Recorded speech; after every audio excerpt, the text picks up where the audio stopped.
Hello, wildlings. Welcome to Wild Whimsey, a podcast by Faye Wilds that highlights the magical world of TIY, or try it yourself things. We also talk about and promote other women makers in our community. I am Faye, and I'm joined by my fellow maker, Deedles. Okay, so as I said, my name is Faye, and I'll tell you a little bit about myself. I am a stitcher. I make high-end handbags, or manufacture rather, for other people, and then they sell the bags. I have been, I would say, a maker, a creator, a designer since I was really young. I've always been designing and creating things and that sort of stuff. Probably about 17 years ago, I decided to open up my own alteration shop. So I've done alterations, and then I used to specialize in custom making clothing. People will bring in a picture, I can make it. Nice. And that's a talent right there, to just be able to make stuff by looking at it. I could never look at it, replicate. It's always been the hardest. Yeah, absolutely. I'm like a big replicator. And then also in that shop, I had a consignment shop as well that sold, nice clothing, not old used clothing. And then also within that, I repurposed and upcycled clothing. So I would take clothing and repurpose them into something completely different, or just add stuff to the clothing and then sell it. Then that business slowly morphed into what I'm doing now. I had found a client that was wanted to make reusable shopping bags out of banners that hang outside, like announcement banners and stuff like that. Nice. Like the parade is coming. Oh, yeah, no, it's not. We're going to make it. Yeah, so they were like old vinyl banners that they had hung up. Very cool. It was for a place called Settlers Green in New Hampshire, and that's a huge complex of outlet stores. And so they would have all the outside banners and stuff. And so I made bags out of that, which vinyl is not a fun thing to sew. It's terrible. It's not a fun thing to work with. No, but it started me down the path of making bags, and then I found my next client that I'm currently still making bags for. And then so my business kind of changed in that respect. To more of a manufacturing versus creating your own. Creating my own and stuff like that. I got away from that. I did do what was called the Blue Wrap Fashion Show, which is in Portland, Maine. When the blue wrap is actually from what they wrap surgical instruments in at hospitals. So all that blue wrap gets thrown away. So what they do is they take it and they have a fashion show. You make outfits and things like that out of it, and you have a runway show. So I did that 2 years in a row. That was a lot of fun. And then I've also created costumes for theater. And as you know, I'm in the recreation world, in the Society for Creative Anachronism, so I make a lot of garb there. And then also I've deep dived into nail binding, got back into embroidery.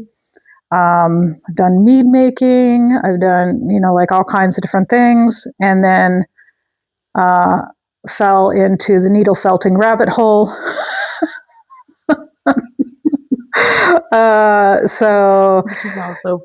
is also fun. It's a lot of fun, having so much fun with that. It's fun to learn. For me as an outsider, it's really fun to learn that you could do all those things with felt. I was like, what? Yeah, it's pretty crazy.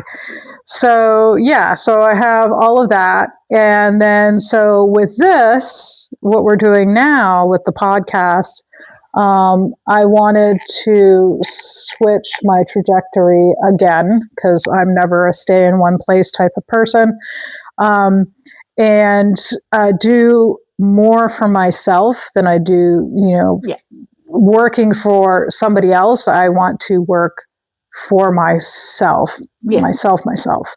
I'm already self-employed, but I want to keep doing it just for myself I don't know if that makes sense. It totally does. It totally does. I know you have your S&M we're S&M manufacturing here, but you also have your Sigrid and Magnus's Leather Emporium with the SCA. Yeah. And that gives you a little bit more creative freedom. Yeah. To do, it's all medievally themed things. Right. But it's, it's not enough. It's not enough. Not enough. I want to create like all the time, and and just enjoy doing that. And so, and also teach classes. So that's something that I've been wanting to do, and we're starting up now. And I've held a few classes, and they've been a lot of fun. Nice. People are having a good time. So that's important. But, and then obviously, and I met you through the SCA world, through the medieval world. So where I do not do seamstress work. I do it on as a needed thing, but not as like a creative fun thing. Making clothing is not my shtick. It is fascinating and really cool to learn about and how they did things in the history throughout history, and how they created clothes, how they wore the clothes, and what materials they made them out of. And I mean, that's fascinating to me. I'm a history. I love learning things through history. But a seamstress, I am not. I'd rather hire people to make my garb and things. I am not. Again, I do it out of necessity and not out of fun. Right. But you do lots of other things for fun. Absolutely. Absolutely. So, I'm a sculptor. I love things that are three-dimensional versus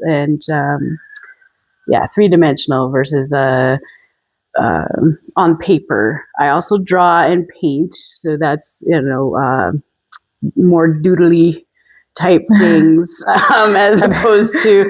I once wanted to do a comic book, and then I realized I would have to draw the character over and over and over again.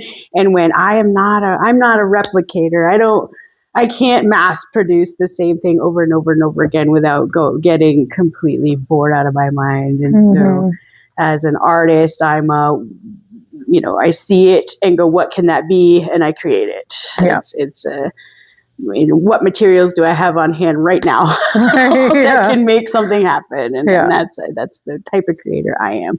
What do the materials want to be versus I'm going to force them to be something. Right.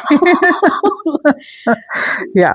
I would say, and your illustrations are amazing though. When you do your illustrative work, it is amazing. And I appreciate that. I did get into illumination and scroll work within the society stuff, but I didn't. As the artist that I am, or the creator that I am, I didn't like the rules. There's a lot of rules in the scroll making world, believe it or not. And I was like, oh, there's too many rules. I can't be whimsical. I can't put, fairies and little gnomes and fun things, because that wasn't part of the historical accuracy of scrolls. Or you have to find a reference where they did add that and it was okay. Yeah. Like my son got a scroll that has a hedgehog on it. But it's a historical hedgehog. Okay. It still made him very happy. Yeah. But they had to, you have to find the reference for it, and then that's part of the rules that you're talking about. Yes. And so I had more fun in the realm of armor making. I got to, experience making my own armor for myself. I started off in the SCA as a fighter, which means I donned all the armor and hit people with sticks, and it was very exciting. And making the armor part was, again, it was working with metal and fire, and it was a very cool thing. I had joined the SCA just as I came out of college, and my favorite class in college was sculpting, and we used forges, and we used plasma torches and just all kinds of really cool equipment that carried on into making armor. And I was like, oh wow, and so I've not only made my own armor, but helped other people and taught other people how to make armor for themselves. So that was a cool skill that I liked, that was transferable from my actual learning. Right. Yeah. So, exactly. Yeah.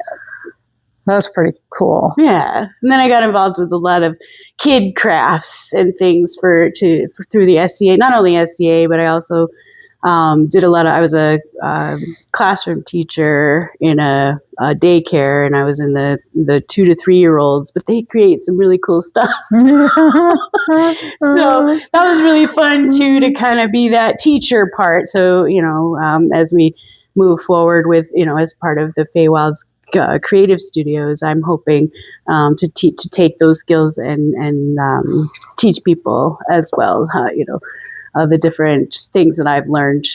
So I do enjoy teaching people as well, and want to see what classes I can come up with. It'll be fun and interesting. Yeah, it'll be fun. It'll be a lot of fun. Yeah. Yep. So I've been creating things again from a young age. I have a very creative family, and so it came to me naturally. Again, found objects and seeing what they can be was like the biggest thing that I latched onto as a kid, when my parents were trying to teach me a lesson about we don't have to go out and buy our costumes for Halloween. We can make them, and they're just as cool. And ever since then, I was running, running with it. And so I started off doing at a very young age cards and things for my family. The greeting cards and Christmas cards, birthday cards. My sister's very encouraging. It was like, you should do this for a living. Of course, I didn't listen. Right? Like, yeah, whatever. Yeah, it's just something I do for fun. It's not anything that I'm going to make money with. Yeah. And then it moved into themed parties and things. My family would reach out and ask, hey, can you help me do this theme for a birthday party? So I've done. Well, back then it was like Barney. So I'm just aging myself right now for nieces and nephews. So I'm a little older, a little out of college now. And it's all about, so it was all about Barney. And then one of my kids was into Bob the Builder, and then Toy Story.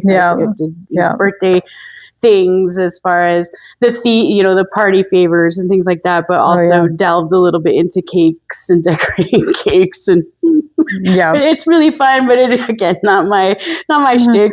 Right. Yeah. And then I moved into doing, me and my husband lived together for a while, and we would do themed Christmases. Oh. And so, I've done all kinds of video games, movies, just out of nowhere, winter themes and things like that for our Christmas trees and holidays. I designed and created everything for our wedding. We had a Doctor Who and Star Wars wedding. Yes. Good, so good we themes. actually made a life-size TARDIS and did I have the moment, like we made all kinds of different decorations and party favors for that as well. The invitations were also, handmade and things. Yeah.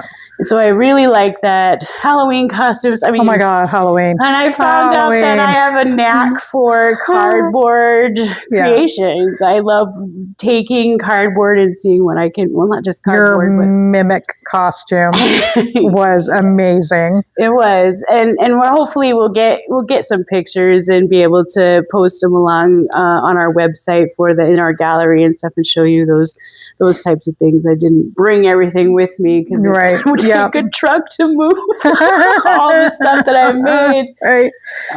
So I'm a sculptor by nature, love to create with, I love metal. Metal, if I could afford it, would be the dream, especially molten metal. I found a love for lost wax casting, and that's like pouring hot magma bronze into a ceramics, and it's just amazing. I just that's a very expensive hobby. Right. Cardboard is essentially free.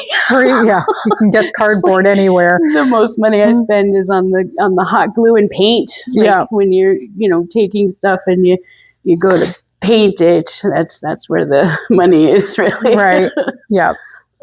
But I got involved because I was excited about the creative studio aspect and having different facets to it, and then encouraging my friends to do their dream.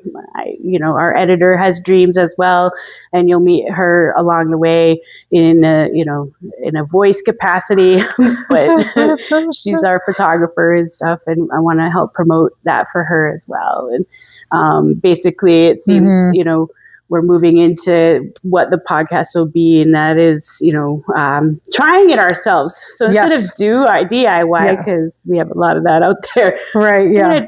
TIY. So why not? There's a lot of different things to try. There's a lot of crafting things to try. There's a lot of foods to try. There's a lot of home, appliances or gadgets and things like that to try. There's a ton of things to try. There's a ton of things. Yeah. So I was just telling our photographer earlier, Heather, that I was like, oh, I'd love to take a train. I've never tried I've taken every other mode of transportation, but a train would be interesting to try. Train is fun. Yeah. Train is fun. Took the train to Boston.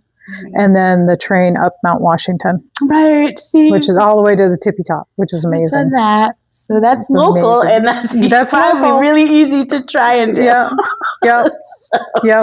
But and then trying out different mediums and stuff. Yeah. I want to try the botanical and eco printing on fabrics. Oh, neat. So printing the flower blossoms and the leaves and stuff like that, and making designs out of that on fabric and stuff like that.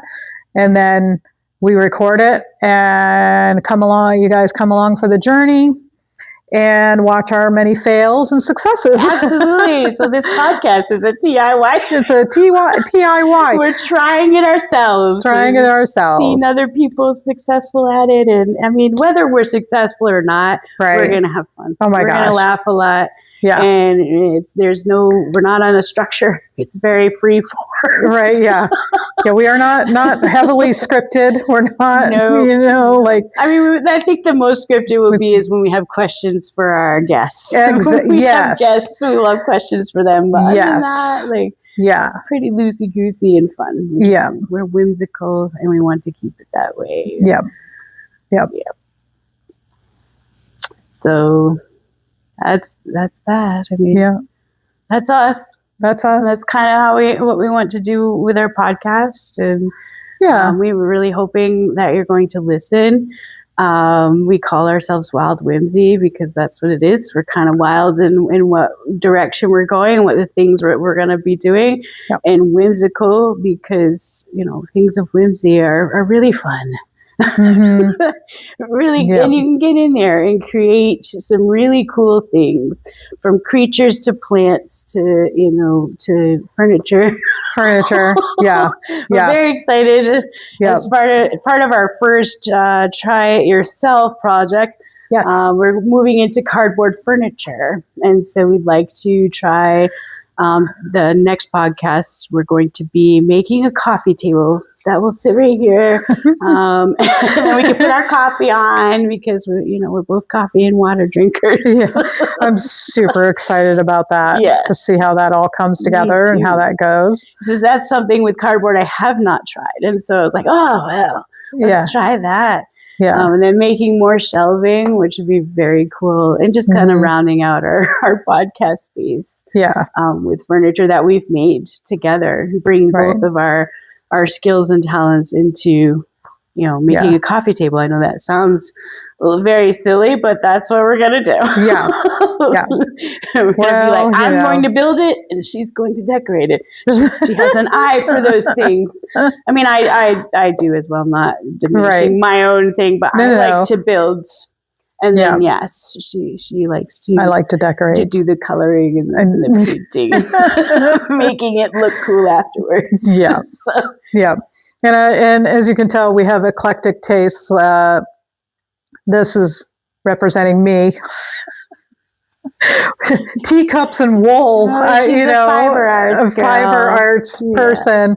And And then D section, which is things that she's made, which are sculptures that really represents who you are as an artist and a maker. And that definitely found lots of found objects went into making the items and things. And I mean, that's just, I like to, again, see a coffee can, what can that be? Right. The coolest, bird feeder ever. It could be. Could be. Bird feeder, bird house. It could, we have scrap leather in our business. And oh my gosh. What can those be? I have lots of ideas for that. So many. So many buckets of leather. So many. Whew. Yeah. We can make a whole lot with that. And so that'll be, what this kind of podcast is. And so if that interests you, we invite you to come back and join us on our journey through trying our own podcast and trying all these weird things. Like, I cannot wait to see what, comes up on our list for new things to try. Yeah. I'm always about that. Yeah. And hopefully our guests will bring us some interesting things to try out as well. Oh, I think so. Yeah, we have a few people in mind already. So yeah, and I they're think amazing makers and creators on their own already, and so I can't wait to see what they bring for us to do. Yeah, yeah, So our next podcast will be on the cardboard coffee table. Yes. Yep. And it'll be super fun. I hope you join us, and we would like for you to stay wild.